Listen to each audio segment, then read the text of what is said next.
this weekend, Lord. I'm glad for a retreat. I don't think I have time for a retreat this weekend. So that tells me I probably need to be here right now. And Lord, I pray that you would meet me in my circumstances, that you would meet us in our circumstances, that you would show us that your grace is more than sufficient for all of our needs. Lord, that you stand ready to carry us through whatever we're facing in life, and you are worthy of all praise and honor and glory. So we strive to give that to you now. Lord, I pray that you would be pleased and honored in our praises. You would be pleased and honored as we open your word. And we pray all of this in Jesus' name. Amen. Amen.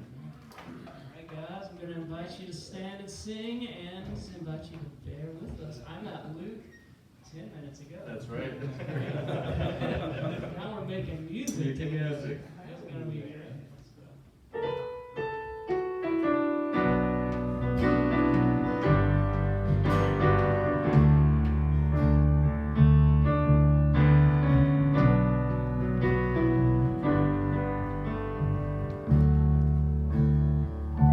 I sought the Lord, and He answered me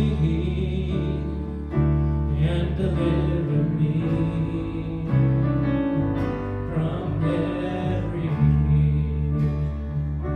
Those who look on Him, they are radiant. They'll never be ashamed. Never be ashamed. This poor man cried, and the Lord heard me and saved me from my enemy. The Son of God, He surrounds His saints. He will deliver them. He will deliver them. Magnify the Lord with me. So come exalt His name together. Glorify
holy.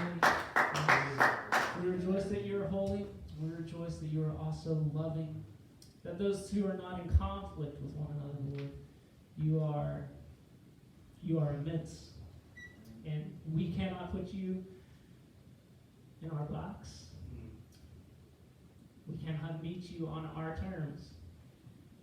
But you've made it possible for us to be not only engaging with you, but in loving communion and fellowship with you on your terms, which we could not meet, but which you have fulfilled and satisfied. And we give you glory for it. Lord, speak to us now, we pray. In Jesus' name, amen. Amen. Have a seat for a second, guys. I am so glad for each and every one of you who come. It's glad to see you, but we need to know what churches are represented here. All right. So we'll start with Crossroads. Just make a ooga. Let's see how many from Crossroads here. Yeah, number from Crossroads here. How about Bloomer? Yeah, Bloomer. How about Whitehall? Whitehall. All right. Calvary. Yeah. Yes, there we go. Now, we have someone all the way from Winona, and I didn't know your church. So your church is? Cornerstone. Cornerstone. All right. And did I miss anybody? Any other churches that I didn't mention? Good, we're glad you're here. It's a good turnout. At these retreats, we've had 20. We've had up to 50, 55. So it all depends upon the year. And this is a good year because you're here. And the Lord is here. All right, so our first speaker is Lee McMenamin. Lee, would you come and share with us, please? Do I need this? Yeah. Okay. I'm going to step up front because I've got volumes of paper. What time is it? What time does this end on Saturday?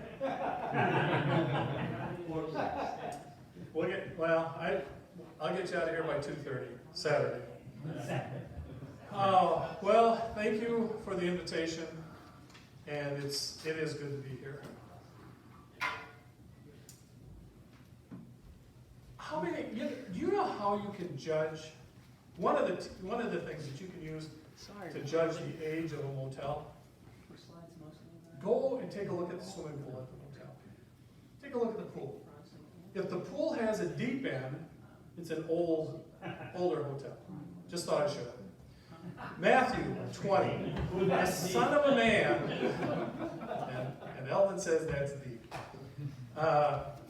Matthew 20, the Son of Man did not come to serve, but to be served. Not come to be served, but to serve. Matthew 20. Enthousiasmos, that's Greek for inspiration or possession of God. And theos, then, comes from enthousiasmos. Entheos means the root word, that's the root word for enthusiasm. So enthusiasm, following the trail down, enthusiasm means inspired by God. So what I want to talk to you tonight about enthusiasm. I'm going to ask you to not be a passerby. It's so easy to be a passerby. And the tougher the world gets, the easier it is to just be a passerby. To what? To tuck and just go along. And the opposition, the evil one, he would love nothing more than to see you become so defeated that you just tuck in and go along. This is a men's conference. We need men. We do not need any more passerbys. So I'm going to ask you to do something else. I'm going to ask you to get yourself into a little bit of trouble. Yeah. Get yourself into a little bit of trouble. And you know how you do that? You get involved. You get involved and hang around with Eldon. You get yourself involved. My name is Lee. I was at one time in my life a member of the Wisconsin State Patrol. And the State Patrol told me they made a mistake, and that is way back when I tested for the State Patrol. And had I known it, at the time that I tested, 3,500 people took the test for 30 positions in the academy. I had no idea that there was going to be 3,500 people take that. I needed a job. That's what I needed. And I recently gotten out of the Coast Guard, and I was in college in Eau Claire, and it's like, you know what, I'm too stupid for college, and I've got mouths to feed. And the State Patrol was testing, so I thought, you know, there's something I could do, so I went and I took the test. Now, as I said, had I known that 3,500 people were going to take the test for 35 positions, I'd have stayed home that Saturday morning. But I went and I took the test. I ranked 151 out of that group that took the test. But what helped me was Coast Guard Veterans Preference Points. That bumped me up a little bit. But I ranked 151. I thought, that's not bad, 151. And then I found that I got another letter that told me that they were going to interview the top 150 test takers. Missed it by how much? Let's see. Math? 1. I was really feeling defeated. But then a month or so later, I get this letter informing me of what my date, time, and location of my interview for a State Patrol trooper was. I never called them up and said, hey, you must have made a mistake, because I just went. I went for the interview thinking all the way to Madison that I'm going to get there and I'm going to find out this was a mistake, Lee, you're not supposed to be here. But I went in, I registered for my interview, and guess what? They were expecting me. Took the interview, got the job. Still don't know how that snafu happened, and I'm not going to ask, or they might revoke my pension. I don't know. But I joined the State Patrol. It was an absolute incredible career. I regret none of it. Through the State Patrol, I started as a trooper, and then I was promoted to a sergeant, went to the State Patrol Academy as an instructor. From there, I promoted to a lieutenant and went to the Madison, the State Patrol's headquarters office, as the title was Chief of Personnel. Then from there, I went to Spooner, got up here closer to God's country, came to Spooner as the deputy commander of the district, which is the northwest region of the state. Eventually became the commander of the northwest region of the state. And then, near the end of my career, in the last several years, I was promoted to a regional commander, and I was sent back to Madison, where I oversaw the Madison and Toma districts, so the whole big southwest chunk of the state of Wisconsin, and I was a region commander there. From there, as I said, it was a great career, and I enjoyed it, but I got myself into some trouble. I chose not to be a passerby. I chose not to sit still. And as one of the five commanders, the commanders establish policy for the State Patrol. They're the ones who set the budget for the State Patrol. They meet every month, at least once a month. The commanders come together along with the superintendent of the State Patrol and a representative from the department, from the Secretary of the Department of Transportation. And we meet once a month someplace in the state. And we would discuss many things, but primarily, how's the State Patrol going to function? And one of our big things is every year, several times a year actually, we would make budget adjustments as to this is how much money we have and what are we going to do with this money. And it wasn't but a few years into being a region commander, and I had this great idea. I said, you know what we ought to do with some of that money? Instead of, and typically what we would do is we would take that money and we would put it towards enforcement. That's what we do with the money. That's what cops do. I had this idea because of the people I'd met, and when I was a road trooper, and then when I was a sergeant, and when I was working my way through the ranks of the State Patrol, I kept meeting these people that were getting thrown in jail. They were being arrested and incarcerated, arrested and incarcerated, arrested and incarcerated, arrested and incarcerated.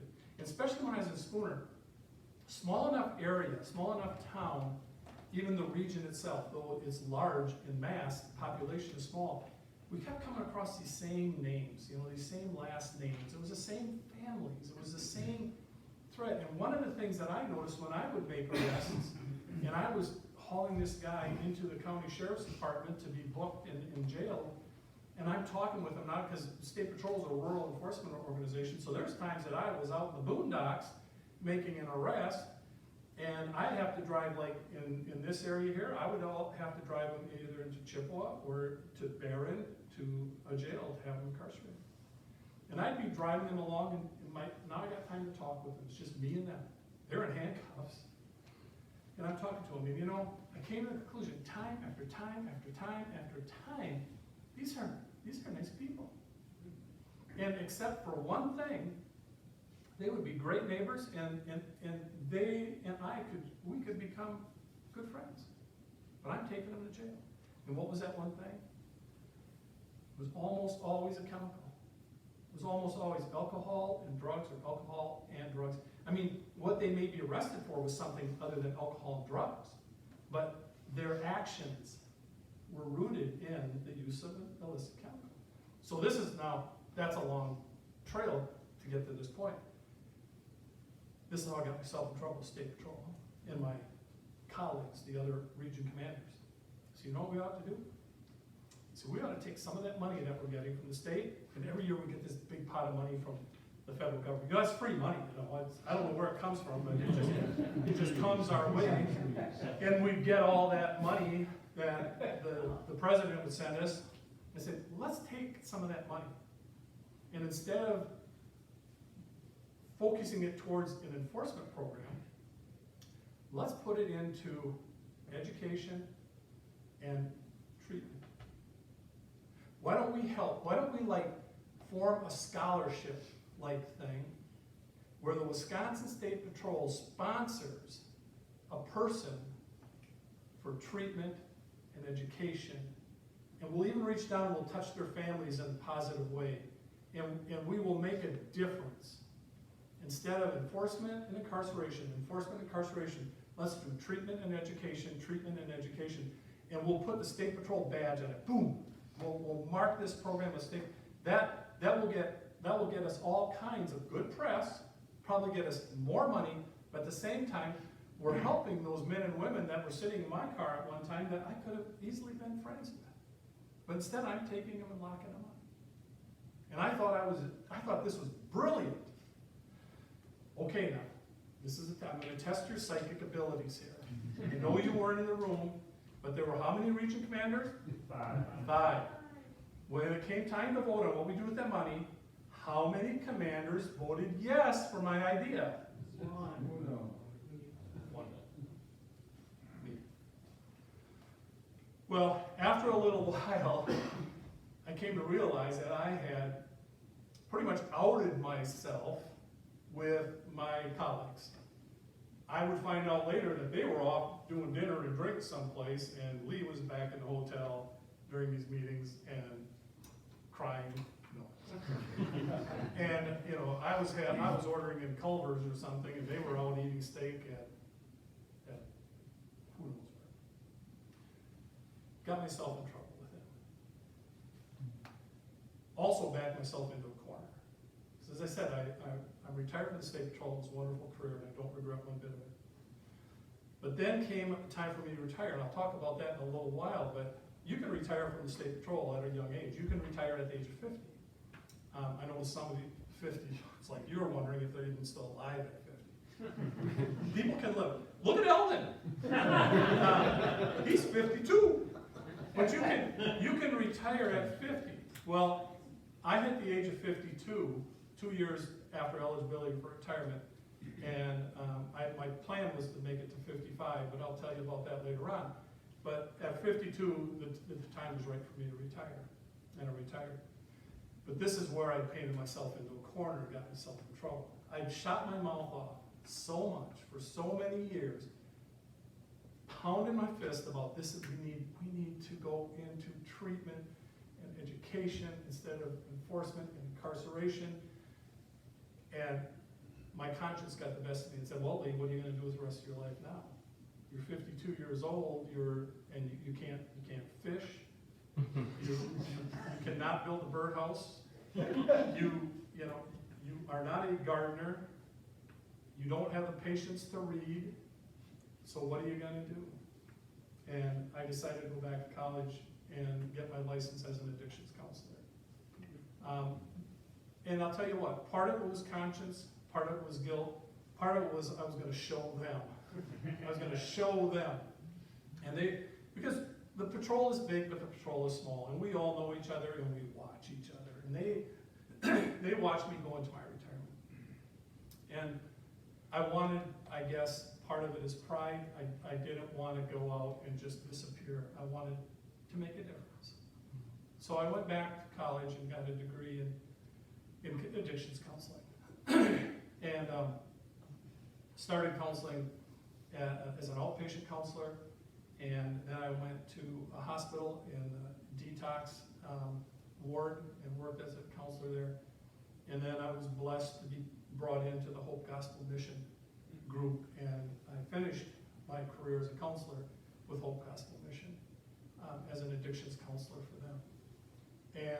And now I'm after I decided that it really was time to retire, and I left Hope Gospel as a counselor. Within 2 weeks of doing that, 3 weeks of doing that, I got a call one day from Mark Donnelly. I know some of you know him. He's the founder of Hope Gospel Mission. He's just a wonderful, godly man. And he called me and said, Lee, he said, would you consider serving on the board for Hope Gospel Mission? I said, Mark, let me think about this a little bit. So I thought about it, gave him a call back in a week and said, yes, I feel I should do that. So then after a couple of meetings, Mark asked me one day at a meeting, he said, Lee, can you stay after the meeting? And I need to talk to you about something. I said, sure. And he said, you know, we're going through this initiative of Hope Gospel, making sure that every key person in the mission, that there is someone that can fill in for them in a moment if something happens to them and they don't come to work the next day, so that the mission does not skip a beat, and services to the residents do not skip a beat. And I said, yeah, I'm aware of that, Mark. And he said, well, I've been a little remiss in following that. And he said, we need a vice president of the mission. Would you be the vice president of Hope Gospel Mission? And I said, I need to think about this. And I was really looking to figure out how I was going to say no, because I really didn't want anything else to do. And God would not let me say no. And neither would my wife, who said, are you listening to God? And I said, yeah, I am. And right now, God sounds a whole lot like Mona. And so I called Mark back, and I told him that I would do that. So I'm pleased, I'm honored, and I'm humbled right now to be a member of the Hope Gospel Mission Board. So there is just kind of my pedigree and how I get here, but it's how opening your mouth can get you into trouble. And I want every man in this room to open their mouth just enough to get you into some trouble, get your back against the wall, so there's no place else to go other than marching yourself, your family, and others towards the kingdom. So if you want a rich, meaningful life, I'm going to ask you to get off the bench. If you're on the bench, get off it. If you're already off the bench, press on. Go a little further. We are, men, as I said earlier, we are in desperate need for leaders in this country. Because if we don't step up and lead, there is a faction out there that will. And I'm afraid to say, I truly feel that faction is from the dark side. And you guys are the light. And we need to march that light forward. We don't have time anymore to sit on the bench. Everyone's in. Everyone's in. Proverbs 22 tells you to be your kid's first teacher. 2 Corinthians chapter 3, you'll read that, and it'll tell you that who we are and what we do is like a letter to our kids. Timothy chapter 5 tells us, provide for your family, work or seek work, and be the family what? Encourager. Be the family encourager. There's too many times I feel that men have sat back and have decided to let the woman be the encourager. And that's wonderful if you've got an encouraging woman. I have one in my house, but I would hope that I am the spark plug that fires her engine. That's the role of the man in the house. The other thing is careful discipliner. We need to be, and that's in Proverbs 13, tells us to carefully discipline. Carefully discipline is a function of leadership. Help your kids make a decision. And if you don't have kids, help the young people that you can influence make a decision. You cannot get enough healthy men into a child's life. You cannot get enough healthy men into a child's life. Sunday school teachers, good neighbors, fathers, grandfathers, get involved with these kids. Because if you don't do it, someone else standing by, waiting to do that, waiting to fill that role. You know, when I ask you to be an encourager for your child, I want to give you an example of where I saw paralysis sink in to a person's decision-making ability. And it actually made me sad. It made me sad and made me mad at the same time. I am the district commander in Spooner at the time. And it's Labor Day, not Labor Day weekend, but it's Labor Day. Seamus, I think you might have been at my house, and tornado hits Ladysmith. So Seamus was at my house up in Spooner, so I know it wasn't Seamus's fault. But this tornado hits Ladysmith at about 4 or 5 o'clock in the afternoon on Labor Day. I get the call and at my home, and they said, tornado hit Ladysmith. The dispatcher told me, Captain, tornado hit Ladysmith. I said, where at? She said, Ladysmith. I thought it was like the Ladysmith area, like maybe we were going to lose a barn or two, you know, side. But she said, Ladysmith. I said, I'm en route.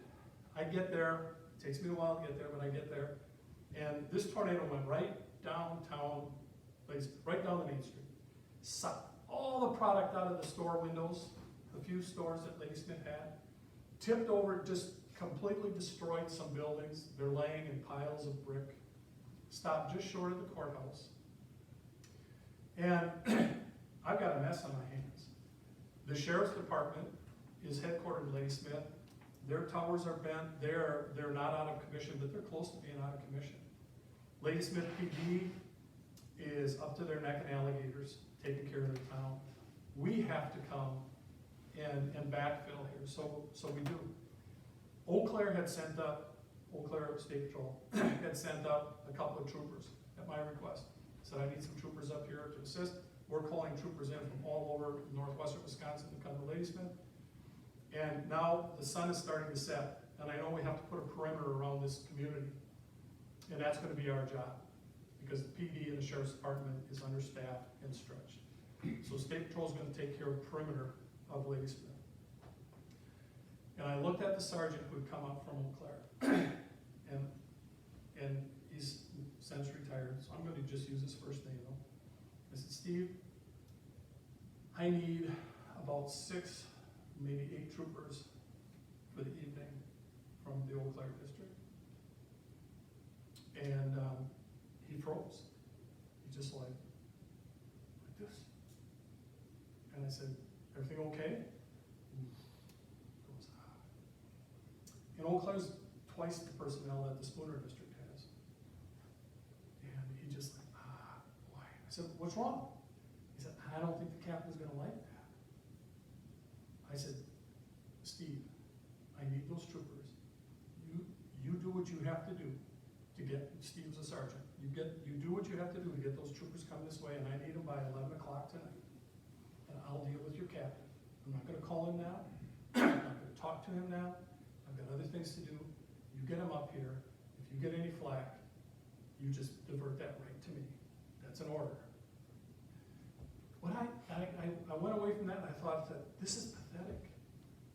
When someone is so intimidated that an ethical, legal, and morally proper request causes them to freeze. Well, I got the troopers. I'm not gonna, at the end of the story as far as that goes. But the next staff meeting that I had with my sergeant and my lieutenant, and we're in a room, I told them, I said, guys, I said, if you are ever in the position where you need to make a decision, I want you to know this. As long as that decision that you make is lawful, it's ethical, and it's moral, make it. If it ends up being the wrong decision, we'll deal with that later. But you're not in any trouble for me, as long as what you did was the best you could do at the time you were making that decision. I didn't want them to be paralyzed. Now see, as dads and as leaders in our homes and communities, I think sometimes we have actually paralyzed our children. We have made them afraid to make a decision. We need to be encouragers. The Bible tells us that we are to be encouragers. Read Timothy, and you will see where we are to be encouragers. So men, I want you to be encouragers.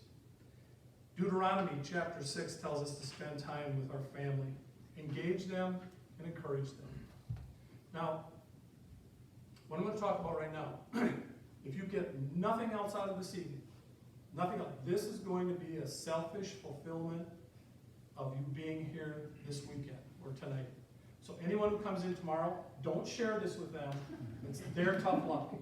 They can deal with the catastrophe that's going to happen in their life for not having been here tonight.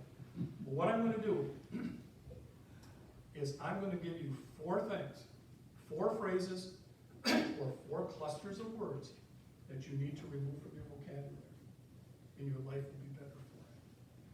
The first one is, come here. Take that out of your vocabulary. Come here, out of the vocabulary. Why? Because when you say come here, that sounds bossy. I had an old basset hound, or I should say my wife had an old basset hound, and the basset hound and my wife let me live in the house too. But we had this old basset. Name was Winston. He was 78 pounds of pure love and jello. He had no form at all other than long and blubbery. His legs were this long, his body was this big around. And old Winston, he loved us. Didn't necessarily, he was never mean, didn't dislike other people, but he loved us and everyone else, well, I guess including us. We were there to serve Winston. And my wife made sure that that was done well. But Winston, you could he had a collar on, you could put a leash on that collar, and Winston would go any place that we went. He was obedient, he'd follow along as what? There was never any tension on that leash. If there was slack in it, he would follow right along. As soon as you put tension on it and tried to direct him, 78 pounds, boom, drop to the ground. He's not coming. He is not obliging. People are the same way. If you ask them, they will typically, especially the culture we live in, we aren't obliging people. And if asked, we typically will do it. If asked, could I talk to you for a moment? Could we speak over here for a moment? Rather than come here. Come here is like pulling the leash on Winston. Things ain't gonna work. Now, the second one is, what's your problem? Asking someone, what's your problem? People see that as you're judging them. Abraham Lincoln said, he is not going to judge any man. He said, I'm not going to judge any man. I've never been elected to be a judge, and I'm not the Savior. I'm not the Lord Jesus. It's not my place to judge. Those are the only 2 judges. Well, when you ask a person, what's your problem, you just lay judgment on them. Makes a person mad. It bristles a person. The third one is calm down. Calm down. Tell the person, no, just calm down. Calm down. Again, it's you are inflicting your judgment on someone else. And people don't like that. We don't like being judged. And if you tell someone to calm down, what you going to get back from them? Pretty much, you calm down. Or calm down. You think this is angry? It doesn't work. It just doesn't work. Instead, you calm them down. You calm them down. I'm going to share a story. When I was in the patrol, and I've left Madison and I'm heading back to Spooner, and I'm on I-94, somewhere just north of Toma. And I hear the Toma dispatch, State Patrol dispatch, trying to dispatch some troopers to a crash on I-94, just north of Toma. And I'm hearing the first trooper says, out of range, I'm over to Sparta, I'll head that way. The other one dispatches standby. They try another trooper, out of range, he's someplace else. But I'll head that way. They say standby. They're trying these troopers. They're getting no troopers that are close by. I'm in there, I'm looking at the milepost, I was like, I'm like 2 miles from it. So I key my mic and I say 701, 1076. 701 was my call number, and 1076 means I'm en route. And to the 1050, it's crashed. So I'm 701. All commanders were in 01. There was 701, 601, 101. So when they heard 701, they knew that it was a captain heading that direction. Then all of a sudden, all the troops said, I'll head that way. I'm getting there. Not that they were afraid of me, but they were afraid of what a captain might do to the poor victim of a car crash. We got to get competent help there. Can't be. So I tell them I'm en route. I get there. I'm the first one there. And at the same time, I'm thinking, man, I am so close to this crash. And I start thinking, did I just drive by this crash? Because it was behind me. I had to hit a crossover and turn around and go back. I thought, did I just drive by a crash? It's like, well, this is bad. If I just drove past it, if I was so focused and highway hypnosis going on that I drove by a crash, this is bad.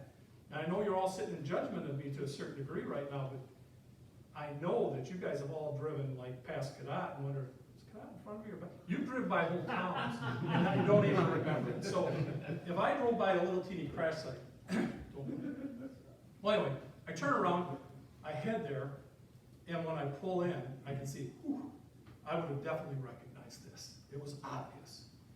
There's cars parked on the shoulder of the highway, so it must have, if I'd been looking in my rearview mirror, I might have seen the crash happen because I was so close to it, and it had to happen just after I passed this area. So I turn and I go back to the crash scene. And now, I should have read body language a little bit better, but I get out of the car, and what I see is one single car down off the interstate, through the right-of-way fence, and into a tree. And it's pretty mangled up. Well, as I'm heading towards the car, this is where I misread body language because there's plenty of bystanders there, but no one was down at the car. It's like, why isn't there no one down at the car? I didn't think of that until I got to the car. When I got to the car, the window's down on it, and I go up and I can tell as I'm approaching the car that this is, I make some instant assumptions. It's a woman, smaller in size. I can tell by her long hair and just her size. This is a woman, a smaller woman, and she's alive because I see movement. I see her moving. And I go and I look into the car, and it's like, whoa. Now I know why people haven't gone down because they went down there. But what I was seeing was horrific. Her forehead had caught her steering wheel. It was one of those, it was Plymouth Clay with a big, overly padded steering wheel. And that steering wheel had caught her forehead. She wasn't belted. That steering wheel had caught her forehead and peeled her face. So her face is just peeled and hanging there like this. And I stop, I look, I fight the urge of like, ooh. But I reach in and I touched her shoulder, because she's flailing around in there. She's going into shock, or in shock. And I touched her shoulder, and I said, you're gonna be okay. Everything is okay. I said, my name is Lee, and we're here to help you. And she settled back in that seat, and I went, and I just held her shoulder for a while, and now I hear the ambulances pulling in, and I'm going, but I could have told her every which way from Sunday to calm down. I could have said, look, your face is tore off. What you need to do is just calm down here, because the more you thrash around, the more it's like, it's getting messy. But instead, you just reach in and calm her down. You just calm her down. At the State Patrol, I was a range officer when I was at the State Patrol Academy, when I was on academy staff there. And of course, range firearms proficiency is mandatory. I don't know why, but They like to think that it's important to be able to shoot your gun, right? Well, and the cadets, they all know that when they're going through the training. And when they go to the range, they're literally shooting that gun to save their career. Because if you don't score a certain way, it's like E.T., you know, phone home, you're out of here, you're done, your career is over. And it's tense for a lot of people, because handguns are difficult to handle at times. And especially we'd get people in that never handle a handgun, or not much. And I'd see these cadets out there, and they're on the firing line, and their weapon needs to be steady like this. But I'd see like this. And when you got a 4.5-inch long barrel, this much of a difference, you're never going to hit the target. Now I could go up behind one of those cadets and I could say, look, calm down, settle down, stop shaking, okay? Or you're going to lose your job. But what I learned, all they need is a little encouragement and just a little feeling of success, and they'll be okay. And to just go up, again, just stand behind them, put a hand on their shoulder, tell them, lower the weapon. Just lower it, bring it down. Take a couple of deep breaths. Hand on their shoulder now. I'm behind them, I'm talking to them. Raise it up, focus on just that front sight. All you have to do is see that front sight. Just focus on the front sight. Let the target be blurry, the rear sight's blurry, just focus on the front sight. And start squeezing. And if I saw him getting steady, I'd let him continue. As soon as I saw him start shaking, I said, okay, that's all right, take it back now, deep breath. Hand on the shoulder. You could just feel when I first went up and touched your shoulder on the ones that were like this, they were rock hard. And after just a little while, all of a sudden, the shoulder just, now I know we're going someplace. That's calming someone down. And we all have that ability. But it sometimes takes a little bit of time to calm someone down. We're giving an order to calm down, you can get that out real quick. It's meaningless, but you can get it out quick. Then the last thing that I want you to take out of your vocabulary, and this is just 4 ideas. After you think about this, I would think you'd add a few more. Don't you know any better? Don't you know any better? Again, that is being the ultimate judge. We do that to our kids all the time. I know. I did it to my daughter Wendy and my son Justin. Never did it to Marissa. Justin, Seamus? I never did it to Marissa. Okay. But Seamus could care less. He's not. He's had me tuned out for years. What? But it's amazing he's leaving the mic on. He's got the controls. Patrick's making me. Stop. No, but we do it to our kids, and I've done it to my kids. And how many of you in here, I don't want to show hands because I don't want to, how many of you in here have someone in your life that has professed, or at one time professed, to love you more than anybody else in the world? You've got a wife back home, or you've got someone back home, you've got a mom back home, you've got somebody who has said that they love you more than anybody else in the world. I want you to think of that person right now. And then this is your homework assignment. Take this home. When you get home on Saturday night, I want you to do this. Go up to that person who's professed to love you more than anybody else in the world. And I want you to say, come here. And then you can lay on one of those, what's your problem? And then just calm down, and then ask them, don't you know any better? Now, you can kind of imagine how that might go. With the person who's professed to love you more than anybody else in the world, it probably isn't going to go real well. It's going to make your Sunday a little bit miserable.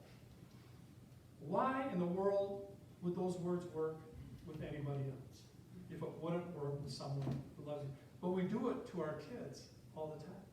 We do it to our employees all the time.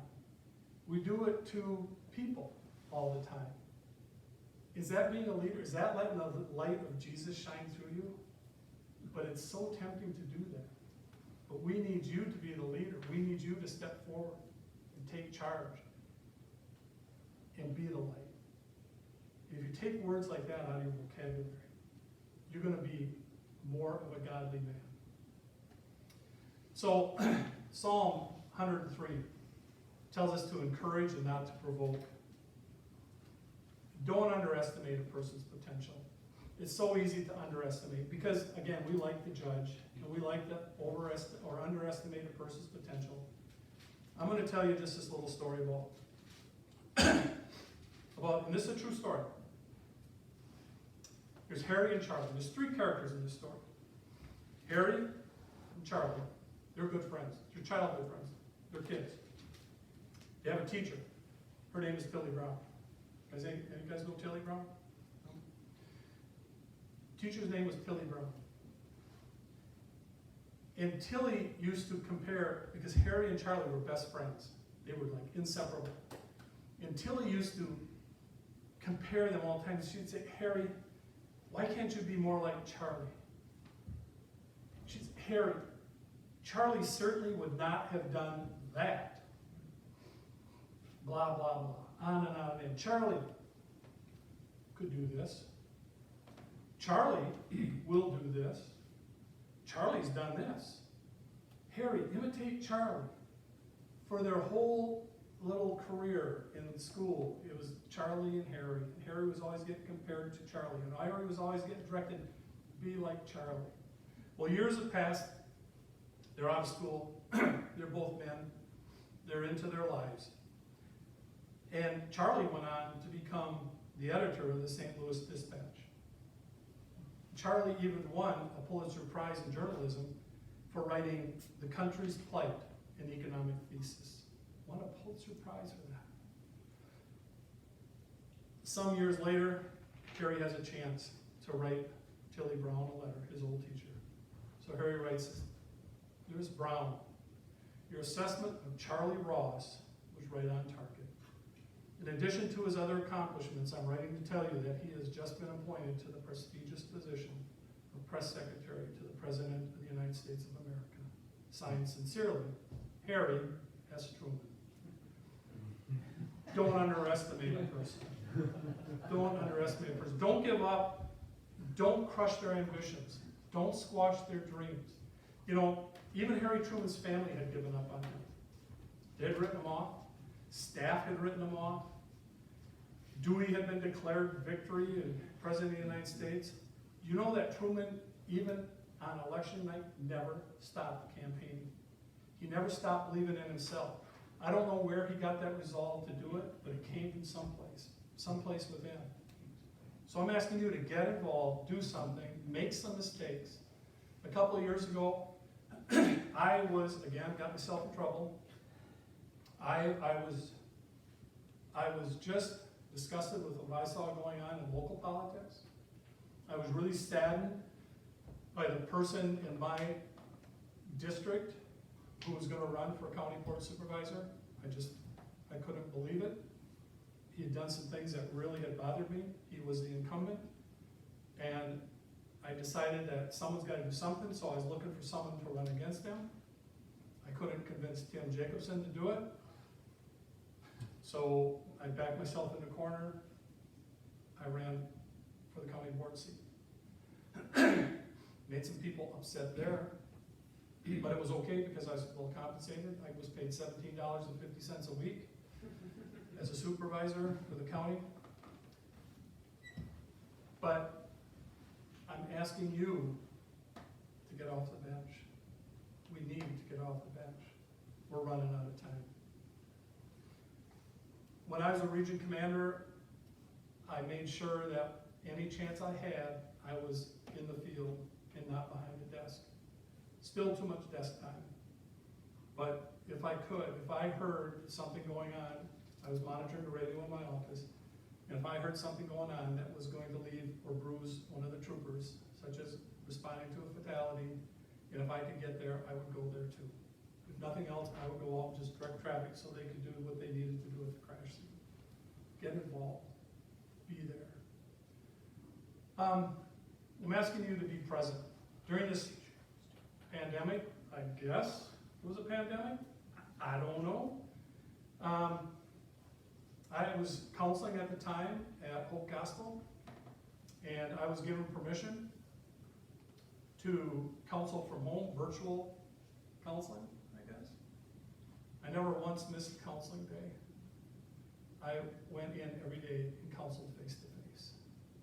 I don't know how you can be present and not be face to face. I'm asking you to be face to face. there's somebody, someplace where you need to be. Ben Franklin said, I will speak ill of no man, and I will speak the good I know of everybody every time. He also went on to say, any man can criticize because most fools do. You're not foolish men. It's not our job to criticize, it's not our job to judge. It's our job to do. Norman Schwarzkopf, you gotta admire this guy. You know, General Schwarzkopf, he said that a great man shows his greatness by the way he treats the little man. We love to put ourselves above others. I am so thankful that I have a Savior that has not put himself too important or too great to care about Lee. That's being a leader. Be fair, especially when you hold all the cards. Don't run up the score. Help another man find their dignity. Counseling mantra is do no harm. And I try to operate my life that way now. That when I meet somebody or I'm doing something, I try to do no harm. If I end up making a mistake, it's messing up, screw things up, so be it. I've done that. I'm really good at that, but I try to do no harm. That's leadership. So, I know some of you know me, you've heard me before talk about different things. So if you've heard me say this before, and I know several of you have, you can check out for just a moment. The rest of you who haven't heard this, sitting up, open your eyes, listen up, I want you to hear this. Abe Lincoln has said this, it's a quote. He said, many times I've been driven to my knees by an overwhelming conviction that I had nowhere else to go. I had that quote on my office walls, and I moved it from office to office in the State Patrol. I carry that quote in my wallet. I have it in my mind. I've been driven to my knees many times by the overwhelming conviction that I had nowhere else to go. But he had somewhere to go. Always have somewhere to go. When I was a trooper, I was married to, my wife's name is Mona. Before I was married to Mona, I was married to a woman named Debbie. Debbie was a state trooper also. And she was just a little bitty twist and a stretch. She was very enthusiastic. She was energized. She was a servant. She was a little too fearless. And Debbie and I had just, it was in October, and this time of year is a beautiful time of year, and we were looking to buy a piece of lake property, couldn't find a house, just come up here, near here, and we found a lake lot that we wanted to buy, and we decided, this is it, we're gonna buy this lot. And we decided, we shook hands and said, even if we have to pay full price, we're gonna buy this lot, we're just gonna do it. We had to get back home, it was a beautiful day, and we joked about, man, this would be a great day to call in sick. I'm a trooper, she's a road trooper at the time, we're both just troopers. I said, this would be a great day to call in sick, and she was like, yeah, and they never figured that out, that we both call in sick on a beautiful fall day, and we laughed about it. Went home, got ready for work. She was working in Eau Claire County, and I was working in Chippewa County, and we both checked on at the same time and went to work. About a little after 5 o'clock that afternoon, I'm on the road, and I hear over our dispatch, I hear a call says, trooper down, trooper down. And my ears perk up, it's like, oh, what's this? Because that's really not police language, that's movie language, but it's not real police language. And someone's using a radio saying, troopers down. And then my heart just sinks. When you squeeze a microphone in our car, you get an identifier. The switchboard gets an identifier that tells what car it is. Her car number was 611. And the dispatcher comes back and says, 611? Because it was her mic that had been squeezed. And they go, 611, go ahead. And a man's voice says, there's a trooper laying out here on the highway. And I knew it was her. It was her car. I turn around and I start heading that direction as quickly as I can.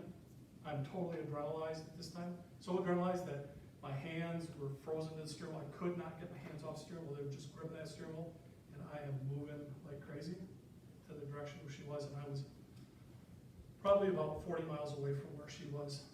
And I remember peeling my hand off the steering wheel and taking a frozen hand and using my head and straightening my hand out like this and then shaking it, doing the same with this just so I get the feeling back in my hands. When I get there, I get met by 2 trooper friends of mine. One comes up on one side of me, one comes up because I parked my car way back. There's fire trucks, police cars lining the interstate, and I'm moving that way. And 2 troopers came up. One grabbed one side of me and one grabbed the other side of me and just drug me back. And said, "You don't go there." She's gone. Well, God and I had a conversation that night. I did all the talking, and He's a gracious God, and He listened. And what I have to say, I cannot repeat here, because I was really mad, and I let Him have it. But you know, I think back, and it's like, I had some place to go. I was on my knees. So I wasn't up against the wall. I had some place to go. And I thank God that I had some place to go. Fast forward, I meet Mona. I was not looking for a woman in my life. They are complicated. They are complicated. No. But here trips this woman, again, 5'2", a little twist and a stretch, with all kinds of energy and ambition and all kinds of good ideas. Not always good ideas, Mona, but ideas. And I'm blessed. And Mona and I get married. And things are going really, really good. And I'm just like when Debbie and I were looking at this lake lot, we were going to go buy this lake lot, and then she's gone. And Mona and I things are really going good. And we have plans. It's February, and we're going to fly to Florida the very next day. But Mona had been battling, just something is wrong, and we can't get a doctor to listen to us, and we just can't figure out what's going on. And we finally go do a sit-in a doctor's office. Say, we're not leaving here until some doctor tells us what's going on, because one doctor said to her, "Well, do you want an antibiotic?" And she said, "Do I need an antibiotic?" And the doctor goes, "I don't know, but you want something, I prescribe you an antibiotic." We want somebody to tell us what's going on with her body. We're getting no answers. Well, we finally get the attention by waging a sit-in a doctor's office. We just wait and say, "We're here to see the doctor, Dr. Steve." And they said, "Do you have an appointment?" "Nope, we don't." "Well, he's all booked today." He said, "We'll wait." And then we sat in the waiting room, and I guess the receptionist finally believed us. When I looked at him, I said, "What do you want for lunch?" "I'll go get us some sandwiches." And then pretty soon, the doctor does come out. And he said, "What do you want?" He said, "We want medical care." And he goes, "You want a referral?" I said, "To somebody, somehow." And this is where God stepped in this case. He referred us. He gave us an open referral. We call the referral line for the medical center, and we say, "We need to see a surgeon." And my sister answered the phone. She was an appointment coordinator. But she can't acknowledge. She recognizes us. She recognizes name, date of birth, all that kind of stuff that you have to give them. And we said, "We have a referral. We need to see a surgeon." And she said, "You want to see Dr. Kavanaugh?" We said, "We want to see Dr. Kavanaugh." And we went up and we got a referral to Dr. Kavanaugh. Dr. Kavanaugh took one look at Mona. He looked at me and said, "Do you know where the imaging center is at Sacred Heart Hospital in Eau Claire?" I said, "I do." He said, "Go there. Meet me there." He looked at his nurse and said, "Cancel my appointments for the rest of the day." We later learned that Dr. Kavanaugh is a Christian, through and through. Through and through. Christian. Plays banjo in a bluegrass Christian group. Didn't know that at the time. We go there, now it's late in the afternoon, early part of the evening. Dr. Kavanaugh does a biopsy. He takes the biopsy that he cuts. He takes it down into the lab at Sacred Heart Hospital, does the lab tests himself, just says, "Stay right here." No, none of this like, "We'll get some results back to you by Monday," any of that stuff. He goes down, does the testing, comes back up and says it's cancer. He said, I'm going to introduce you to someone who's really smart. He said, I'm just a dumb old surgeon. He said, and he had in tow this little lady. He says, this is Dr. Tana. She's the best oncologist on staff. She's real smart. And Dr. Tana took a look at it, and she said, what you have is inflammatory cancer. Inflammatory cancer is not a tumor. It's a sheet of cancer that's in the body. And that's why it's so hard to diagnose and so hard to detect, because there is no tumor. And so now we know what it is. A little bit of relief comes with that, but then just to get our knees taken out from under us, just like this, there's a 25% chance you'll survive this cancer. I'm like, oh, not again. 25% chance. I'm not good at math, but I know that 25 is a whole lot less than 100% chance of surviving. That's, as I told you earlier, that I retired at 52. I was going to retire at 55. I was 52 years old. I got that diagnosis. I retired the next day. I said, I've lost one life. I'm not going to do this cancer battle from afar. I'm in it with you. This time, I had someone to go to their knees with me. It was Mona.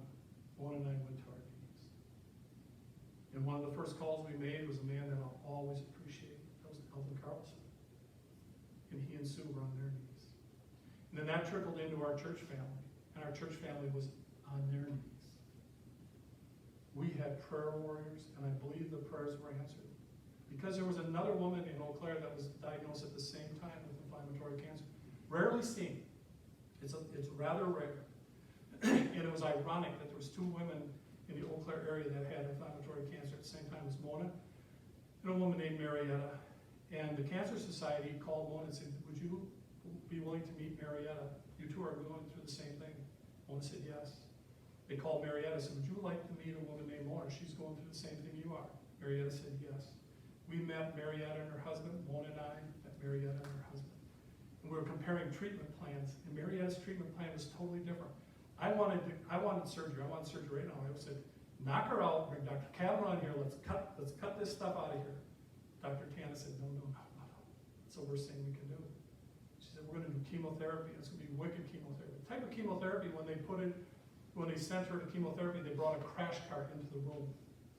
Because it's so poisonous, it's so hot, that it stops some people's hearts.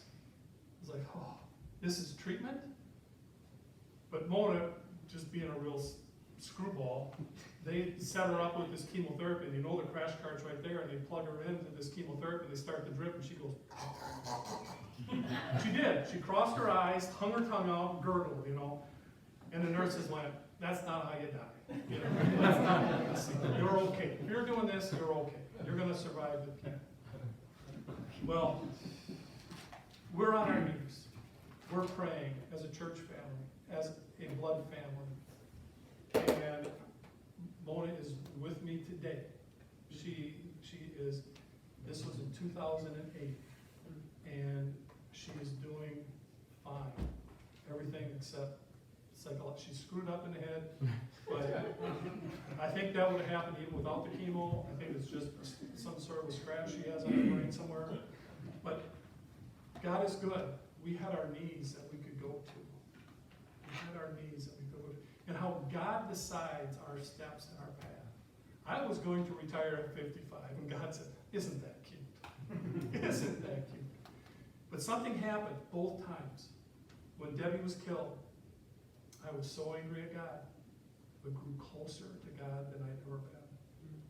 When Debbie was diagnosed and when Mona was diagnosed and given a 25% chance of survival, it brought us to our knees collectively as a family, and it drew me closer to God than I'd ever been to that point. And it drew Mona closer to God. We had our knees, we had some place to go. I'm asking you to be that kind of man in your house, in your family, in your community, in your church. And the other thing I'm asking you right now is, if you do not know Jesus as your Savior, if you do not know Him, you will have an eternity but it's going to be absent of God. It's going to be in a place where there's a wailing and gnashing of teeth forever and ever and ever. If you know Jesus, if you've accepted Jesus as your Savior, you are going to have an eternity. That eternity is going to be in the presence of God, where there is light and no more pain and no more suffering. If you do not know Jesus, do not let tonight go by, because you don't know. You are not guaranteed that you have tomorrow.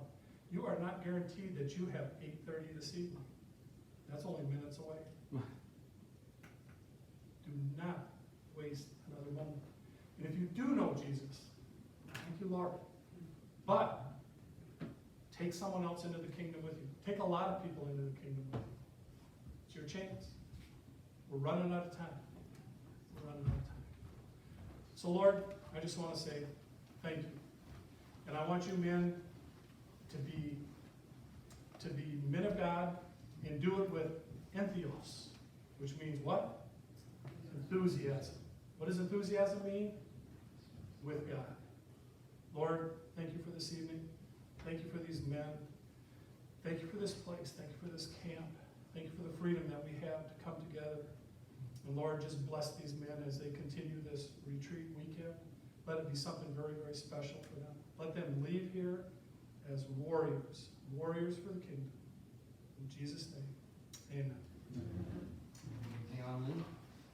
Calling an audible, this isn't planned. I won't take more than like 2 minutes, but I do want to say, this man who just spoke this great message to us, thank you. Very challenging message. He won't be here tomorrow because he's actually leaving to go preach the gospel, well, tend to those preaching the gospel at the Franklin Graham Crusades in Rochester. Well, Patrick, there's been a change. Oh. I'm Well, I going- was going to say keep that in prayer, but I'm going to Inglewood, Florida, to the Samaritan's First Camp. That's just at the northern fringe of the hurricane area. so With- Lee and Mona are both, with they both Samaritan's serve Purse. with Samaritan's Purse disaster relief, so. We're heading out tomorrow morning for that, and I've already called the Franklin's group and said I will not be in Waukesha tomorrow or in Rochester on Sunday, but we're heading down to Florida. So I just thought, well, I was going to pray for the crusade, but why don't we take a moment and pray for the service they're doing down there in Florida? So if we could all bow our heads real fast.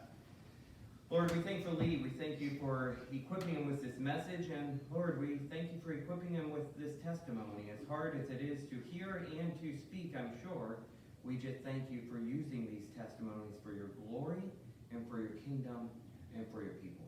And Lord, tonight we pray for the people that Lee and Mona, that they're going to serve, and that this entire great organization with the Billy Graham Association and Samaritan's Purse, that we pray for all these people. They're going to Florida. We pray for their safety, for safe travels. We pray for safety while they're there. But we pray for the people they'll be ministering to. We know the fields are ripe and ready for harvest. So Lord, we just pray, as terrible as these disasters are, we just pray for the harvest to be ready to hear the message of Jesus Christ.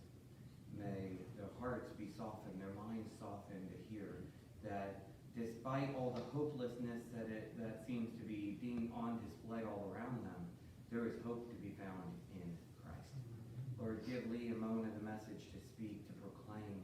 Help them to remember your word and their skills, their training and counseling, and not just them, but all people who are going down there. And Lord, help us as we're here this weekend. Soften our hearts, our minds to hear you.